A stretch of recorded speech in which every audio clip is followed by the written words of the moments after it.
what they had, which is this Sundance Lab-assisted drama from Elizabeth Chomko, who's the writer and director. So Robert Forster is the father and husband whose wife, played by Dana, has advancing Alzheimer's. And we start with the scene in which she wakes up, she gets out of bed, she goes off into the snowy night in her nightclothes.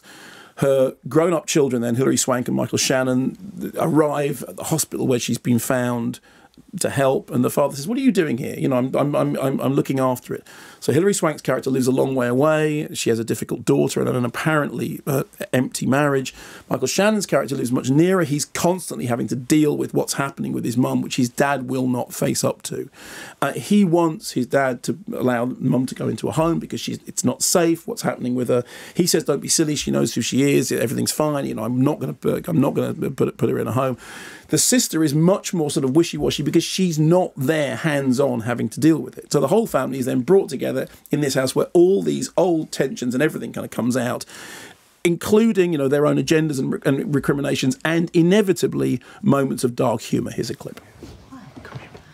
What was the matter? She hit on me. Who? Not Emma. Mom? Yeah. Yeah, she put her hand on my knee and she was looking at me like she hit on me. You know? What did you do? I just kept calling her Mom. I said, "Thanks, Mom. It's nice to see you too, Mom. I'm really glad you birthed me, Mom." You're laughing. Don't laugh. I'm sorry. That's not, no. I'm freaking traumatized. It's just my face. It's not funny.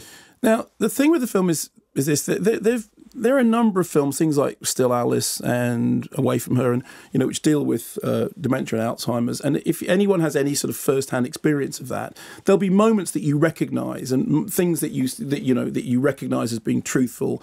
Within any drama, there'll be a certain amount that you think of as invention, but there'll be key moments that you recognise and kind of touch a nerve. In the case of this, there are several of those, and the performances are all very good. It's a very, very good ensemble cast. You get the feeling that the cast completely believe in the characters that they're playing, and you do get a sense of the unfolding tragedy of the situation. So all four, Hilary Swank, Michael Shannon, Robert Forster, by that, all very good.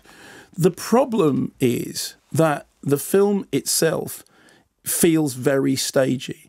It feels very theatrical. It feels very actorly, to the point that you kind of, you expect Mark Ruffalo to turn up at some point because it's the sort of project that he's often attracted to. So whereas I think it is honest and heartfelt, and it has moments in it that strike a note of truth, I didn't find it cinematic, and I didn't find that as a piece of cinema it worked. As a piece of actorly drama, I found that it had moments of truth in it, but I didn't think that as a film it was particularly affecting.